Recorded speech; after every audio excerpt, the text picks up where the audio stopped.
WCNC Charlotte. This is Flashpoint, where power and politics collide, and the tough questions get asked and answered. Hey folks, welcome to Flashpoint here on WCNC Plus. I'm Ben Thompson, joined by Julie Kay. This week we're going to sort of nerd out, which was what we always do here on Flashpoint, but especially this episode because we're going to be talking about a bunch of recent polling that's come out from Catawba College and YouGov. And what it says, Julie, not only about certain races, but also certain issues and certain elected officials. And I think it's really illuminating to give us sort of a level set of where we are right now in North Carolina. Yeah, we always are nerding out in here, but this is numbers too, so this is extra nerding out. But we got a chance to talk to Dr. Michael Bitzer, who's been, a longtime guest on the show and just in WCNC in general, about, the upcoming General Assembly short session, campaigns, the Senate race, money in the Senate race, the legacy of Phil Berger, who might replace him. So all of those really important issues that you and I have talked about already on this show over the last few weeks, he has numbers to back it up. So it's really interesting. All right, take a listen. Joining us now, Dr. Michael Bitzer from Catawba College. Professor, good as always to see you. Good to see you as well. All right, so let's start with this U.S. Senate race because it's sort of the big thing a lot of folks are talking about as we head into to the next few months. According to the latest poll that you all have done, Roy Cooper leading Michael Whatley by 14 percentage points.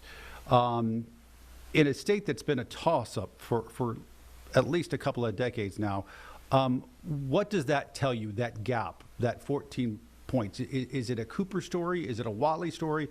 Or is it something else entirely?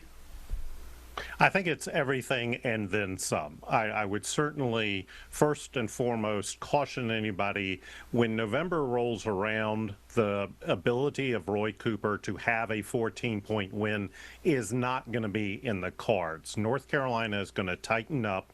It's going to be a competitive race as we move towards November. So these numbers should shrink, the margin should collapse, and we'll get into the typical pattern that North Carolina tends to see.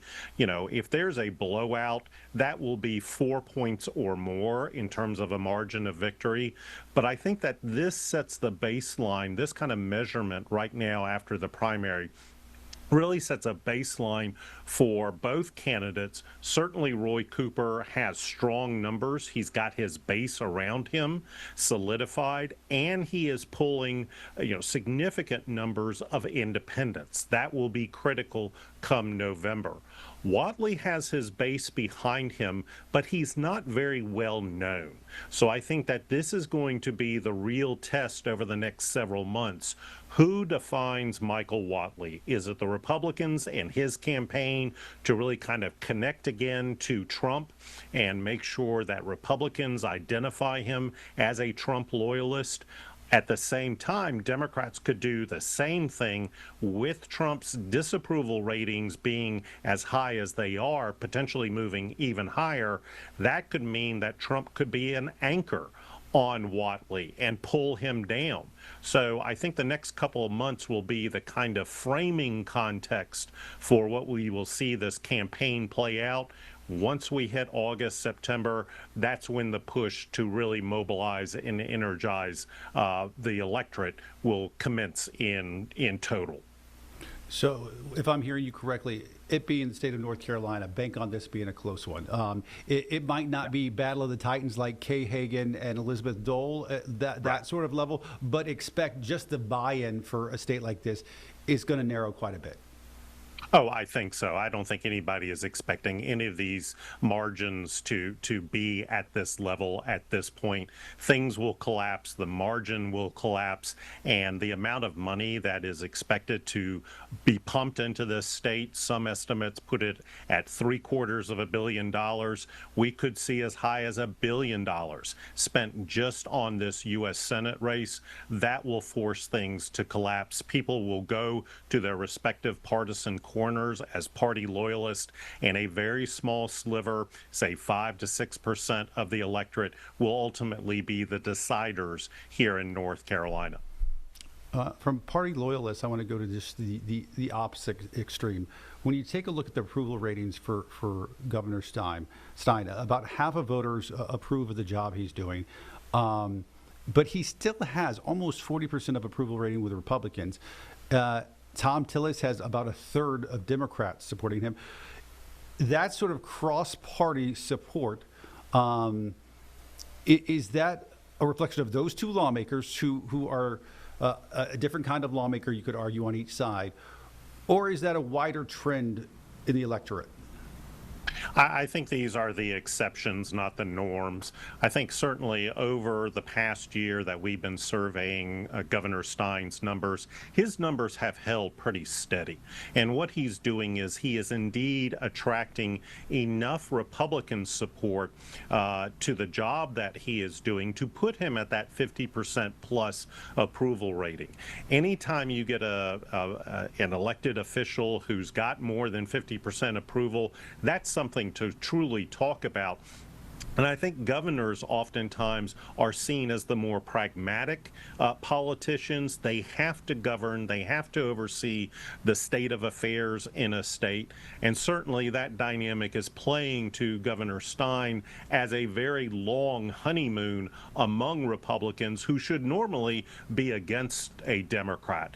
I think for Tom Tillis, it's been a while since we polled his numbers, but that Democratic number was interesting because that's after he decided, I'm not going to run for re-election, and he has almost become a little bit freer in his criticism of the Trump administration. He hasn't necessarily gone after the president, but he has gone after administration officials. And maybe Democrats are seeing that in a more positive light than they normally would as a party loyalist and say, he's a Republican, I'm against him. I want to talk to generally, you did polling when it comes to Congress, and Democrats lead the generic congressional ballot by about 5 points, which is notable. But explain for us that no matter how well they do, they're going to have to do better if it comes to flipping any of those seats. Because for folks who aren't familiar with gerrymandering or redistricting, you can still win a wide swath of the popular vote, Democrats can, and still not pick up a lot of seats in Congress. Explain. Correct. And this is the dynamic that North Carolina is very aware of.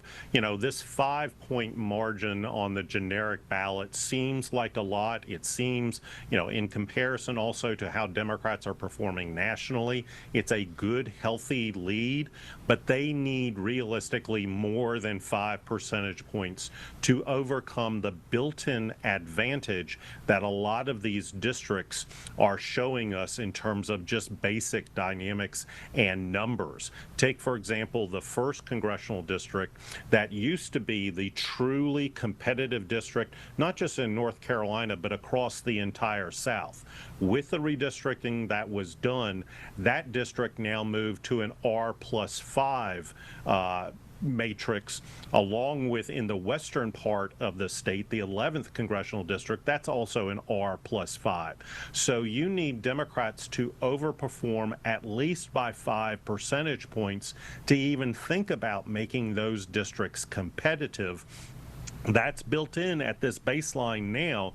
If Democrats continue to pick up momentum, and we talk about this thing called a blue wave, that wave needs to crest over the R+5s, so a D+6, 7, even 8. Maybe that is the chance for Democrats to capture these districts, but just based on the normal dynamics, the traditional dynamics of these districts, Democrats have to overperform here in North Carolina to be able to flip any of these districts that they're looking at. It would have to be more of a blue tsunami than a blue wave. It would have to be a high wave, yeah. Yes. Let's talk about some of the issues. I want to talk about immigration. I want to talk about taxes, because your polling sort of touched on all of these things, and it's still a lot of numbers here we want to get to.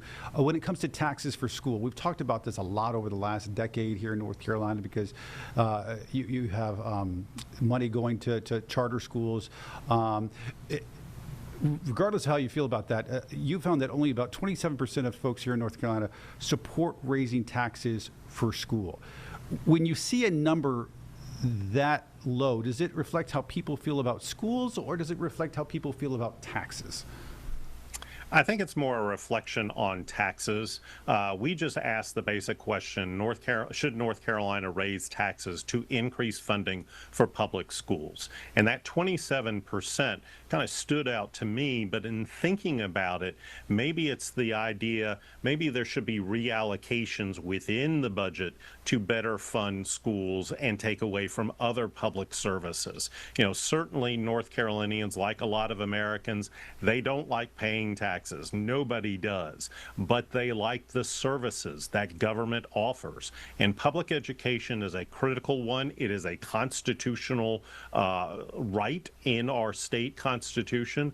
And with the recent Leandro ruling by the state Supreme Court, you know, this is going to pose the question in terms of, does North Carolina continue to invest, perhaps shift funding towards public schools by the Republican legislature, or do they keep things as is? And I think in general, people see the value that public education brings to North Carolina, but we have this constant battle, charter schools, private school vouchers, and then public funding.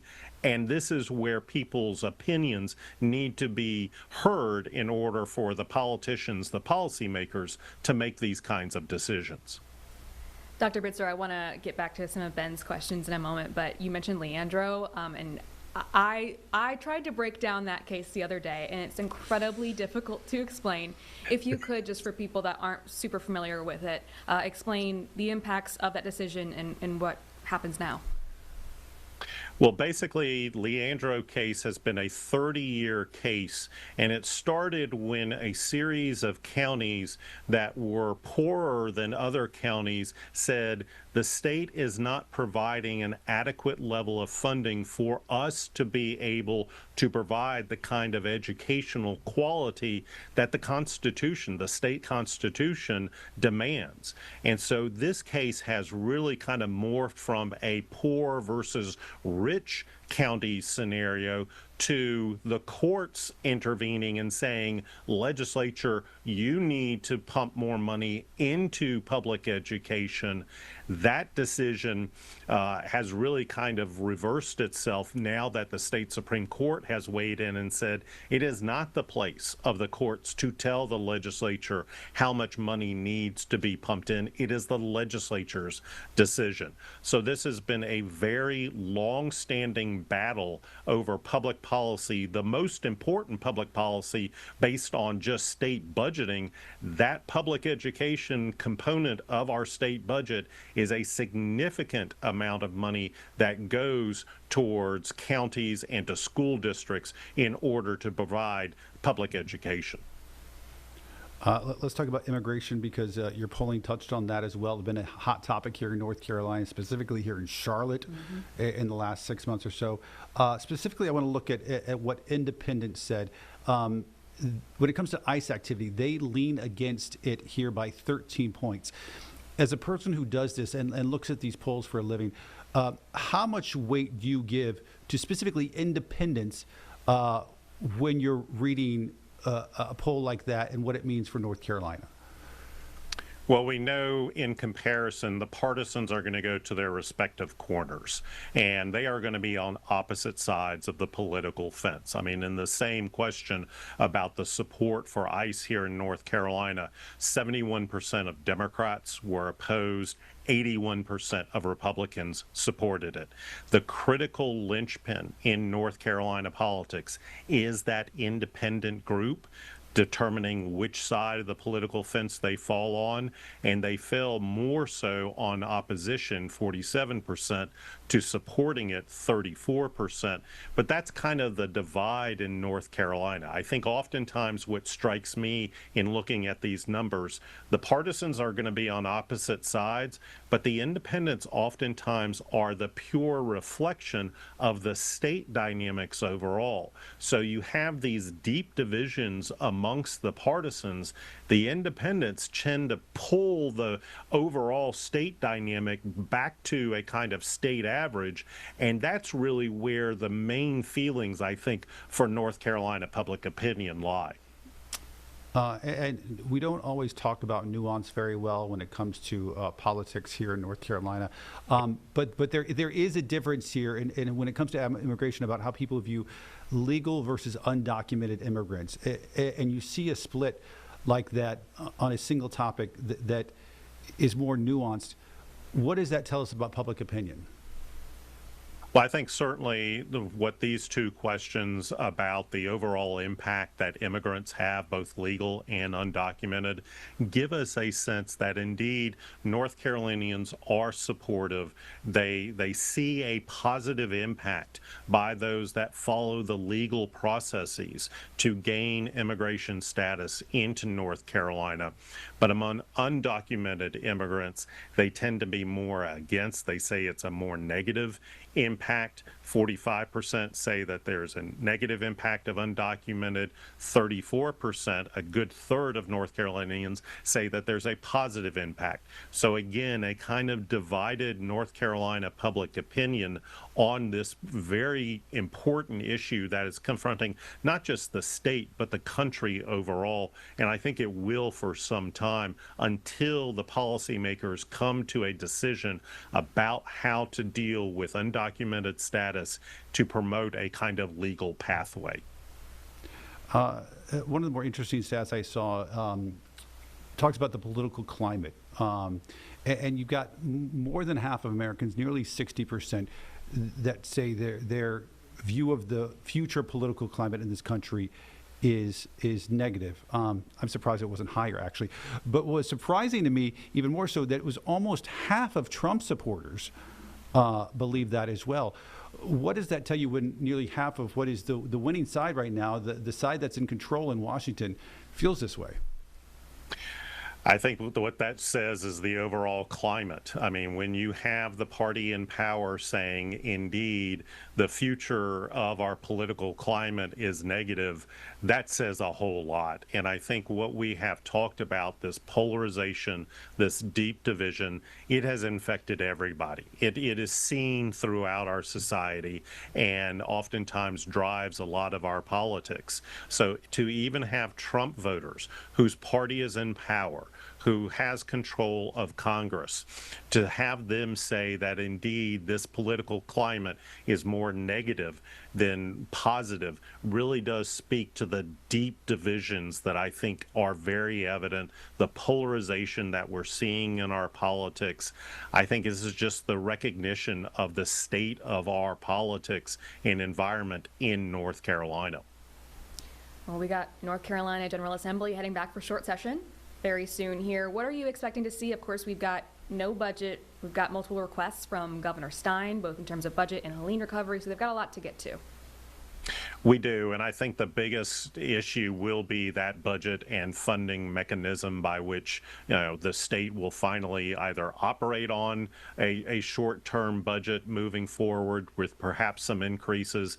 The other thing that I'm really going to be interested in is to see what happens in terms of the state Senate leadership dynamic. Phil Berger, who was defeated in his primary, is now a lame duck. He will be the lame duck for the remainder of this year. Does he continue to wield influence and power within the state Senate? Or does he decide, you know what, I'm going to step aside and let a new leader come in, and then we'll see that battle that we already have 3 candidates who have announced for that very important position.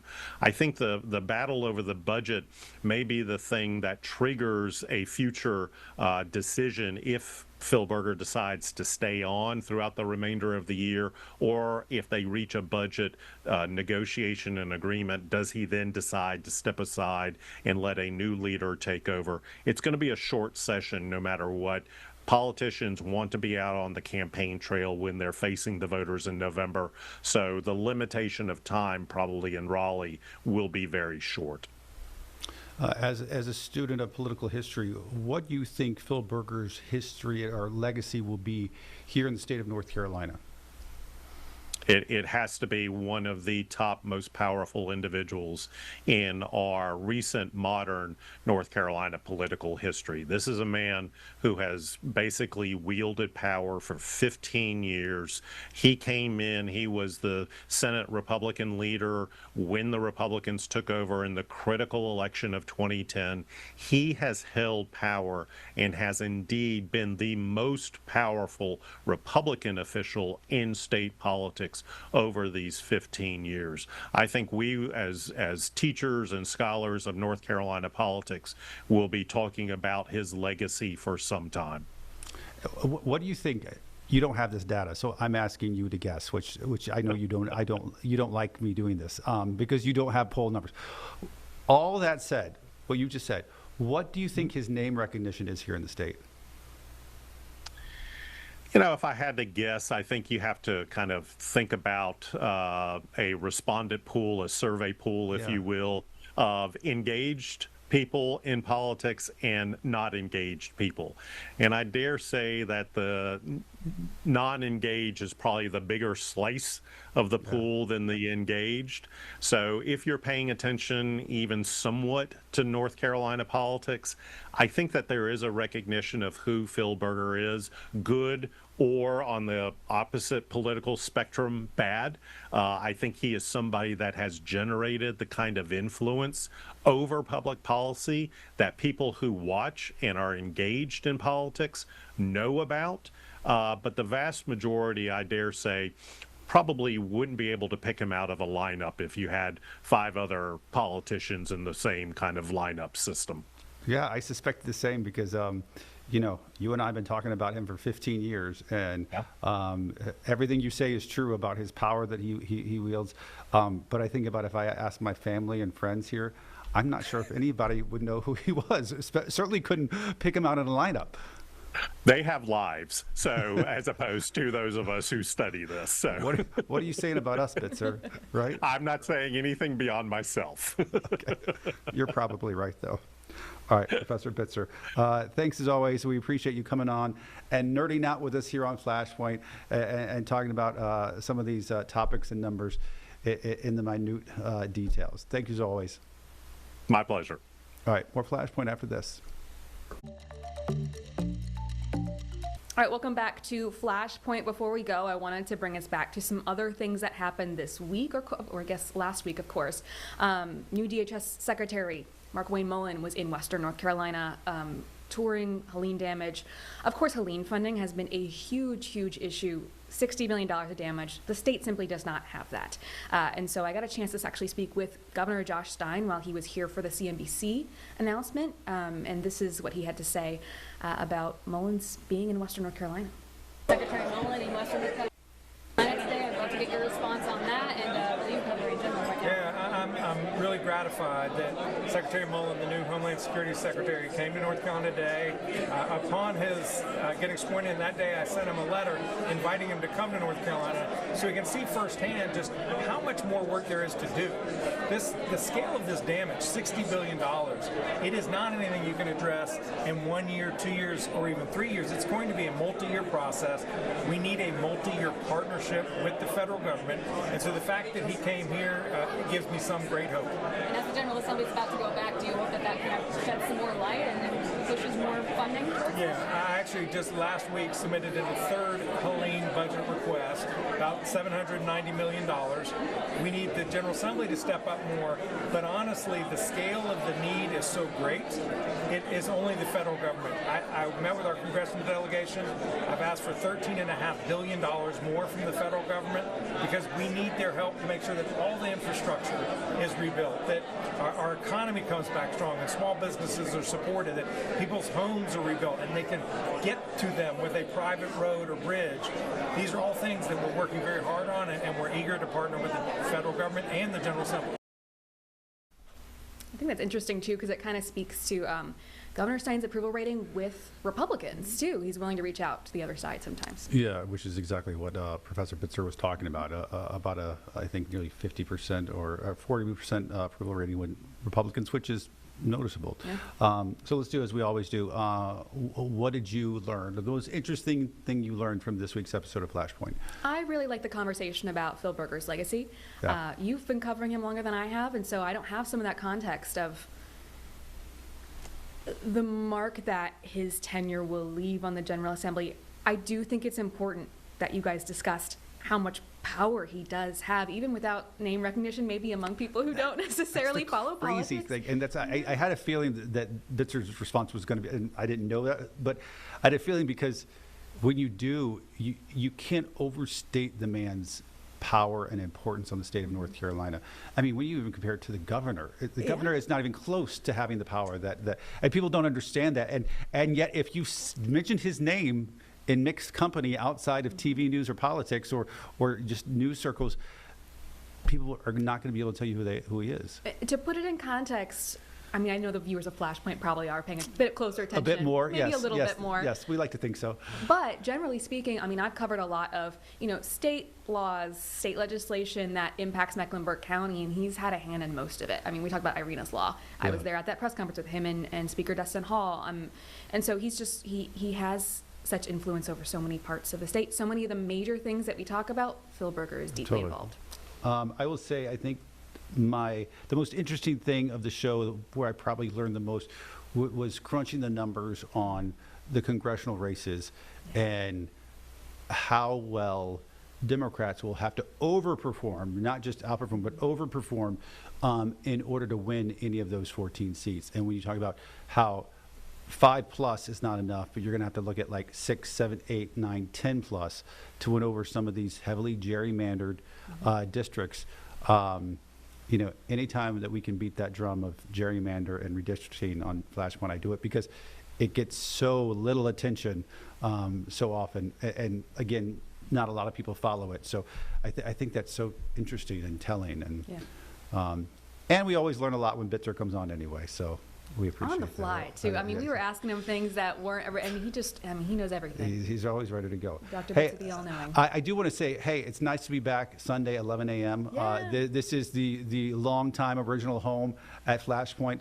Maybe you're streaming us at another time, which we'll take you anytime you want to join us. Welcome. Exactly. But yeah, going forward, it's going to be first airing at 11 a.m. Sundays right here on WCNC Plus, which I think is the perfect home for it. Especially because I think we were originally doing Monday at 9 p.m. and I would often be at City Council being like, I wish I would have included that. Right. But I it's know. on right now. I know. So And that's plus, nice. Sundays are meant for politics. You can watch Meet the Press and then switch over to streaming and join us here. So For nerds like us. it just Yeah. seems right? All right, folks. Speaking of, we hope you'll join us next week for Flashpoint right here on WCNC Plus.